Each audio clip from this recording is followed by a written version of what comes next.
اس تمہید کے بعد اللہ تعالیٰ کے نام پر ہم قرآن کریم کا ترجمہ اور اس کی مختصر تشریح اور تفسیر کا سلسلہ شروع کرتے ہیں۔ اللہ تبارک و تعالیٰ اپنے فضل و کرم سے، اپنی رحمت سے اس کو اپنی رضا اور خوشنودی کے مطابق انجام دینے کی توفیق عطا فرمائے اور اس کو ہم سب کے لیے نافع اور مفید بنائے۔ اعوذ باللہ من الشیطان الرجیم، بسم اللہ الرحمن الرحیم، الحمد للہ رب العالمین، الرحمن الرحیم، مالک یوم الدین۔ کہ رحمان کا جو لفظ ہے وہ صرف اللہ تبارک و تعالیٰ کے ساتھ خاص، اللہ تعالیٰ کے علاوہ کسی بھی فرد کو رحمان نہیں کہا جا سکتا، کیونکہ اس کی رحمت، اللہ تبارک و تعالیٰ کی رحمت، یہ وسعت کا اس میں اشارہ ہے، تو وسیع رحمت کسی کی بھی نہیں ہو سکتی۔ کوئی فرد دنیا میں یہ دعویٰ نہیں کر سکتا کہ اس کی رحمت یا اس کا رحم کائنات کی ہر چیز کو شامل ہے، کوئی بھی نہیں کہہ سکتا۔ یہ صرف اللہ تبارک و تعالیٰ کی صفت ہے کہ اس کی رحمت پوری کائنات کو شامل ہوتی ہے، پوری کائنات کے اوپر وسعت رکھتی ہے۔ لہذا رحمان کا لفظ کسی اور کے لیے، اللہ تبارک و تعالیٰ کے سوا کسی اور کے لیے استعمال کرنا جائز نہیں، حرام ہے۔ اگر کوئی شخص کسی انسان کو رحمان کہے تو یہ شرک ہے، کیونکہ اللہ تبارک و تعالیٰ کے ساتھ اس لفظ کا خصوصی امتیاز ہے، اور اللہ تبارک و تعالیٰ کے سوا کسی اور کو الرحمن کہنا جائز نہیں۔ اسی سے یہ معلوم ہوا کہ آج کل ہمارے معاشرے میں جو یہ غلط رواج پڑ گیا ہے کہ کسی کا نام عبد الرحمن ہے تو اس کو ایبریویٹ کر کے، اس کو مخفف کر کے رحمان صاحب کہتے ہیں، یہ بہت غلط بات ہے۔ رحمان کا لفظ سوائے اللہ تبارک و تعالیٰ کے کسی کے لیے استعمال نہیں ہو سکتا، لہذا اگر کسی کا نام عبد الرحمن ہے تو پورا نام عبد الرحمن لینا ہی چاہیے، صرف رحمان کہہ کر اس کو خطاب کرنا یا اس کا حوالہ دینا یہ درست نہیں، اور اندیشہ ہے کہ اللہ بچائے غیر ارادی طور پر یہ انسان کو شرک کے قریب نہ لے جائے، لہذا اس سے بہت زیادہ احتیاط کی ضرورت ہے۔ رحیم کا لفظ البتہ اس معاملے میں رحمان سے مختلف ہے۔ رحیم کے معنی ہوتے ہیں جس کی رحمت مکمل ہو، پوری ہو، تو یہ وصف چونکہ کسی انسان میں بھی اللہ تعالیٰ کی تخلیق کی وجہ سے ہو سکتا ہے کہ کوئی انسان جب کسی کے ساتھ رحم کا معاملہ کرے تو مکمل رحم کا معاملہ کرے، لہذا رحیم کا لفظ اللہ تعالیٰ کے علاوہ بھی دوسرے کسی انسان کے لیے بھی استعمال کرنا جائز ہے، اور خود قرآن کریم نے کیا ہے، لَقَدْ جَاءَكُمْ رَسُولٌ مِّنْ أَنفُسِكُمْ عَزِيزٌ عَلَيْهِ مَا عَنِتُّمْ حَرِيصٌ عَلَيْكَ بِالْمُؤْمِنِينَ رَءُوفٌ رَحِيمٌ۔ یہاں حضور اقدس نبی کریم سرور دو عالم صلی اللہ علیہ وسلم کو رحیم فرمایا گیا، تو جس سے معلوم ہوا کہ آپ رحم کرنے والے ہیں، آپ کی رحمت جس پر بھی ہے پوری ہے، تو یہ لفظ خود رسول کریم صلی اللہ علیہ وسلم کے لیے استعمال کرنے کا جواز اس آیت نے پیدا کیا۔ تو وہاں پر ہم یہاں یہ بات معلوم ہو رہی ہے کہ کسی انسان کے لیے بھی رحیم کا لفظ استعمال ہو سکتا ہے، اگرچہ اس کا صحیح مصداق، حقیقی مصداق تو اللہ تعالیٰ ہی ہے، لیکن اپنے وسیع معنی میں اس کو غیر اللہ کے لیے استعمال کرنے کی بھی اجازت ہے۔ یہ ایک دوسرا فرق ہے جو رحمان اور رحیم میں پایا جاتا ہے۔ یہ تو بسم اللہ الرحمن الرحیم کا ترجمہ تھا۔ اس بسم اللہ الرحمن الرحیم کے کچھ اہم احکام بھی ہیں اور ان کے پیچھے ایک بہت بڑا فلسفہ بھی۔ نبی کریم سرور دو عالم صلی اللہ علیہ وسلم نے ایک حدیث میں ارشاد فرمایا ہے کہ کل امر ذی بال لا یبدأ فیہ بسم اللہ فہو اقطع، یا بعض روایت میں فہو ابتر، جس کے معنی یہ ہے کہ ہر وہ اہم کام جو اللہ کے نام سے شروع نہ کیا جائے وہ ادھورا ہے یا ناتمام ہے۔ چنانچہ رسول کریم سرور دو عالم صلی اللہ علیہ وسلم نے ہر اہم کام کو بسم اللہ الرحمن الرحیم سے شروع کرنے کی تاکید فرمائی، یہاں تک کہ کھانا کھاتے وقت، پانی پیتے وقت، سواری پر سوار ہوتے وقت، کوئی خط یا تحریر لکھتے وقت، غرض ہر قابل ذکر مشغلے کے شروع میں آپ بسم اللہ الرحمن الرحیم پڑھا کرتے تھے۔ بظاہر تو یہ ایک مختصر سا عمل ہے جسے بعض اوقات ایک رسمی سی کارروائی سمجھ کر لوگ نظر انداز کر دیتے ہیں، لیکن حقیقت میں یہ کوئی رسم نہیں، بلکہ اس سے ایک بہت بنیادی فکر کی آبیاری مقصود ہے۔ یہ ایک ایسی اہم حقیقت کا اعتراف ہے جس کو پیش نظر رکھنے سے زندگی کے تمام مسائل کے بارے میں انسان کا پورا نقطہ نظر اور معاملات طے کرنے کے لیے اس کی پوری اپروچ ہی بدل جاتی ہے، کیونکہ یہ اس بات کا اعلان ہے کہ اس کائنات کا کوئی ذرہ اللہ تعالیٰ کے حکم اور اس کی مشیت کے بغیر حرکت نہیں کر سکتا۔ انسان کو اپنی عملی زندگی میں اسباب کے اختیار کرنے کا حکم ضرور دیا گیا ہے، لیکن نہ تو یہ اسباب خود بخود وجود میں آ گئے ہیں اور نہ ان اسباب میں بذات خود کوئی کارنامہ انجام دینے کی طاقت موجود ہے۔ حقیقت میں ان اسباب کو پیدا کرنے والا اور ان میں تاثیر پیدا کر کے ان کے نتیجے میں واقعات کو وجود میں لانے والا کوئی اور ہے۔ ذرا سا غور کیجئے کہ جب ہم پانی پینا چاہتے ہیں تو بسا اوقات غفلت اور بے دیانی کے عالم میں پی کر فارغ ہو جاتے ہیں۔ ایک ظاہر بین انسان زیادہ سے زیادہ اتنا سوچ لیتا ہے کہ اسے پانی کہاں سے حاصل ہوا، کس کنویں سے یا دریا سے یا جھیل سے، اور انسان کی پیاس بجھانے کے لیے اللہ تعالیٰ کی قدرت کاملہ نے کائنات کی کتنی قوتیں اس کی خدمت میں لگا رکھی ہیں اور اس کے لیے کیسا عجیب و غریب نظام بنایا ہوا ہے، اس کا دھیان بہت کم لوگوں کو آتا ہے۔ اللہ تعالیٰ نے پانی کا عظیم الشان ذخیرہ سمندروں کی شکل میں محفوظ فرمایا اور اسے سڑنے سے بچانے کے لیے اول تو اسے نمکین بنا دیا ہے اور دوسری طرف اسے ہر دم اس طرح رواں دواں رکھا ہے کہ اس کی موجیں حرکت اور بےتابی کی علامت بن گئی، اور باوجود کہ اس میں روزانہ ہزارہ جانور مرتے ہیں لیکن یہ پانی کبھی سڑتا نہیں۔ لیکن انسان کے لیے پانی کے اس عظیم الشان ذخیرے سے براہ راست فائدہ اٹھانا ممکن نہیں تھا، اس لیے کہ اول تو اس میں پانی کی کڑواہٹ ہی ایسی تھی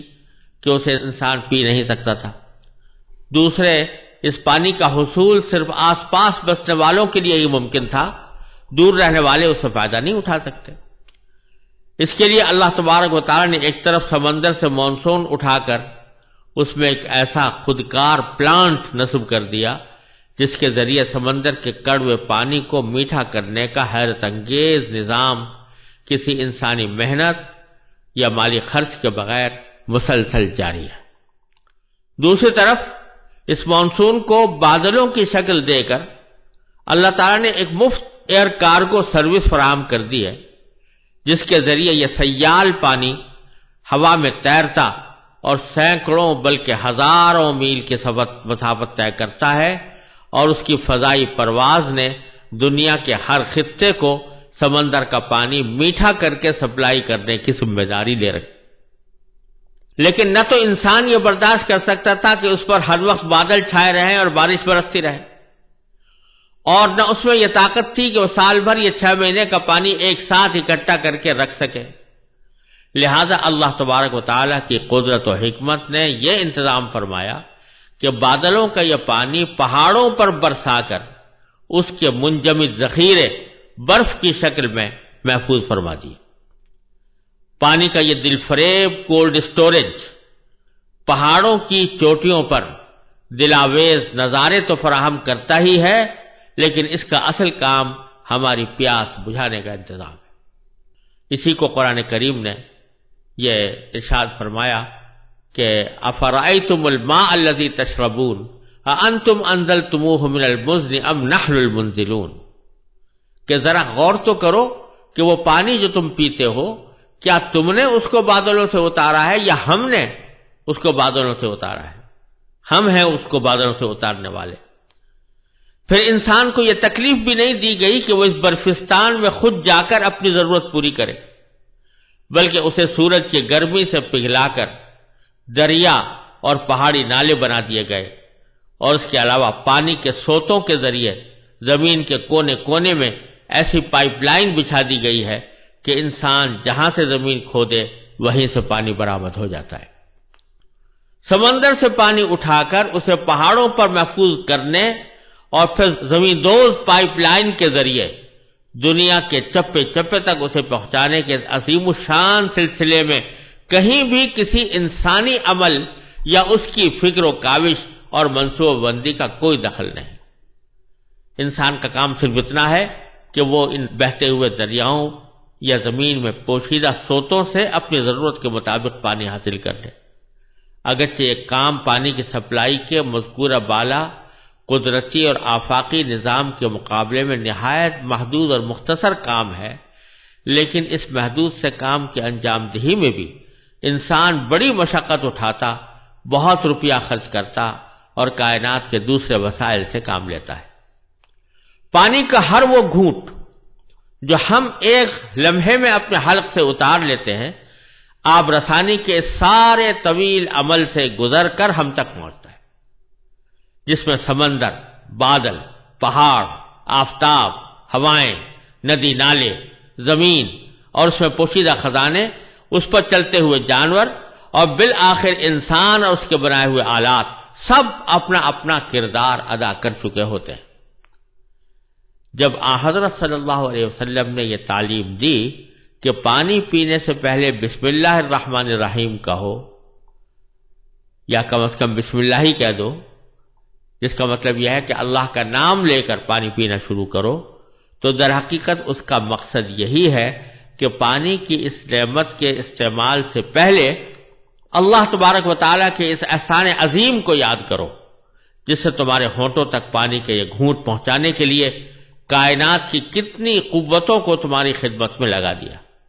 اس پانی کے حصول کے لیے تم نے چند ظاہری اسباب ضرور اپنے عمل اور اپنی محنت سے اختیار کیے، لیکن ان ظاہری اسباب کی رسائی ایک خاص حد سے آگے نہیں تھی۔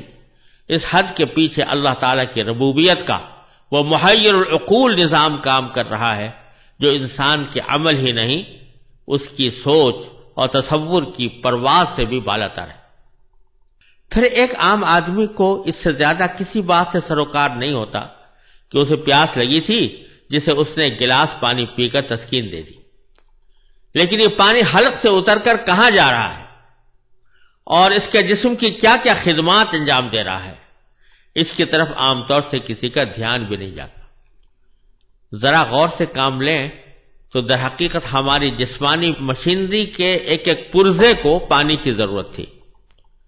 جس کے بغیر یہ مشینری کام نہیں کر سکتی تھی، لیکن چونکہ عام انسان یہ بھی پتہ نہیں لگا سکتا کہ اس کے جسم میں کب پانی کی مطلوبہ مقدار کم ہو گئی ہے، اس لیے قدرت خداوندی نے اسے پیاس کی شکل میں ایک عام فہم میٹر عطا کر دیا، جو ہر عالم و جاہل، شہری اور دیہاتی، یہاں تک کہ ناسمجھ بچے کو بھی خود بخود یہ بتا دیتا ہے کہ اسے پانی کی ضرورت ہے۔ وہ اسے صرف اپنے ہونٹ اور حلق کی ضرورت سمجھتا ہے اور انہی دو چیزوں کو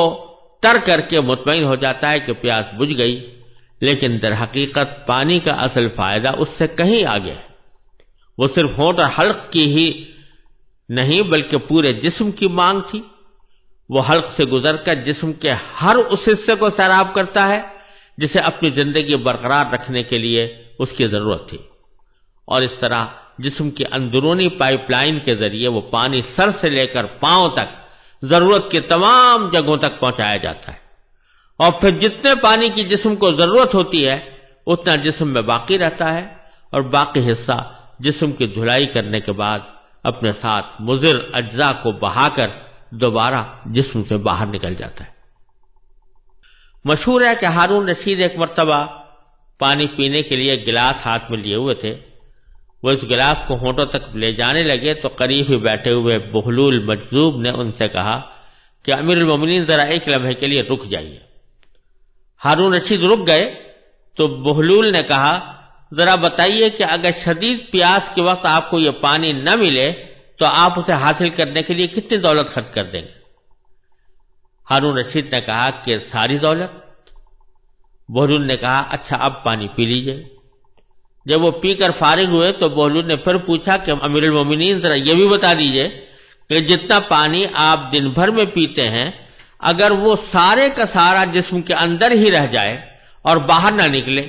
نہ نکل سکے تو اسے باہر نکالنے کے لیے یعنی پیشاب کرنے کے لیے آپ کتنی دولت خرچ کر دیں گے؟ ہارون نے پھر کہا کہ ساری دولت۔ اس پر بہلول نے کہا کہ آپ کی ساری دولت ایک گلاس پانی کو جسم میں داخل کرنے اور اسے باہر نکالنے کی قیمت بھی نہیں ہے۔ کہنے کو تو یہ ایک لطیفہ ہے، لیکن واقعتاً یہ ایک ایسی سامنے کی حقیقت ہے جو بدیہی ہونے کے باوجود ہماری نظروں سے اوجھل رہتی ہے۔ یہ تو ایک پانی کی مثال تھی۔ روٹی کے نوالے کو لے لیجئے جو ایک لمحے میں ہم حلق سے اتار لیتے ہیں۔ ایک ظاہر بھی نکاح صرف حد تک جاتی ہے کہ ہم نے اپنے کمائے ہوئے پیسوں سے بازار سے آٹا خریدا اور اسے روٹی تیار کر لی، لیکن بازار تک اس آٹے کو پہنچانے کے لیے کائنات کی کتنی طاقتیں سرگرم رہیں اس کی طرف عموماً نگاہ نہیں جاتی۔ انسان کا کام اتنا ہی تو تھا کہ وہ زمین میں ہل چلا کر اس میں بیج ڈال دے، لیکن کون ہے جس نے اس چھوٹے سے بیج میں ایسا پروسیسنگ پلانٹ لگایا ہوا ہے کہ اس میں سے کوپل پھوٹ نکلی؟ کون ہے جس نے مٹی کے دبیز تہوں میں اس کوپل کی پرورش کی اور اسے یہ قوت عطا کی کہ وہ اپنے منحنی جسم کی لچکدار نوک سے زمین کا پیٹ پھاڑ کر نمودار ہو اور ایک لہلہاتی ہوئی کھیتی میں تبدیل ہو جائے؟ پھر کون ہے جس نے اس پر چاند سورج کی کرنیں بکھیری، اسے لہراتی ہوئی ہواؤں کا گہوارہ فراہم کیا، اس پر بادلوں کا شامیانہ تان دیا اور اس کو جھلسنے سے بچایا اور اس پر رحمت کا مے برسا کر اس کی نشو و نما کی رفتار تیز کر دی، یہاں تک کہ ایک ایک کھیت میں سینکڑوں خوشے اور ایک ایک خوشے میں سینکڑوں دانے وجود میں آ گئے۔ قرآن کریم اسی حقیقت کو یاد دلاتے ہوئے کہتا ہے افرأیتم ما تحرثون اانتم تزرعونہ ام نحن الزارعون، ذرا بتاؤ تو صحیح کہ جو کچھ تم زمین کو گاہ کر اس میں ڈال دیتے ہو کیا تم اسے اگاتے ہو یا ہم ہیں اگانے والے؟ لہذا جب سرکار دو عالم صلی اللہ علیہ وسلم نے یہ فرمایا کہ کھانا کھانے سے پہلے بسم اللہ کہو تو اس کا مقصد اسی حقیقت کی طرف توجہ دلانا ہے کہ اس نوالے کا حصول صرف تمہاری قوت بازو کا کرشمہ نہیں بلکہ یہ اس دینے والے کی دین ہے جس نے اسے تم تک پہنچانے کے لیے کائنات کی عظیم طاقتوں کو تمہارے لیے رام کر دیا ہے۔ لہذا اس نوالے سے لطف اندوز ہوتے ہوئے اس دینے والے کو فراموش نہ کرو۔ یوں تو اللہ تعالیٰ کی یہ عطا اس کی ہر مخلوق کے لیے عام ہے، کھانا اور پانی جانوروں کو بھی ملتا ہے، لیکن جس انسان کو اللہ تعالیٰ نے عقل و شعور بخشا ہے اس میں اور بے شعور جانور میں اتنا فرق تو ہونا چاہیے کہ یہ باشعور مخلوق ان نعمتوں سے فائدہ اٹھاتے وقت غفلت کا مظاہرہ کرنے کے بجائے اپنے حقیقی محسن کو یاد کر لیا کرے۔ یہ یاد کرنا ہی در حقیقت بسم اللہ الرحمن الرحیم پڑھنے کا ایک اہم بنیادی مقصد ہے جو ہر کام کے شروع میں پڑھنے کی تلقین فرمائی گئی ہے۔ اور پھر اس کا ایک عظیم فائدہ یہ ہے کہ جب بھی آدمی کوئی کام اللہ کے نام سے شروع کر رہا ہے تو دوسری طرف وہ اپنے اس کام کی تکمیل کو اور اس کے انجام کو اپنے اللہ کے سپرد کر رہا ہے۔ جب وہ یہ کہتا ہے کہ میں یہ کام اللہ کے نام پر کر رہا ہوں، اللہ بھی کون؟ جو رحمان ہے اور رحیم ہے، تو اس کا مطلب یہ کہ میں اس ذات کے سپرد اس کام کو کر رہا ہوں جو بڑی رحمت والی ہے، جس کی رحمت وسیع بھی ہے، جس کی رحمت بہت گہری بھی ہے، میں اس کے سپرد کر رہا ہوں تاکہ میرے اس کام کو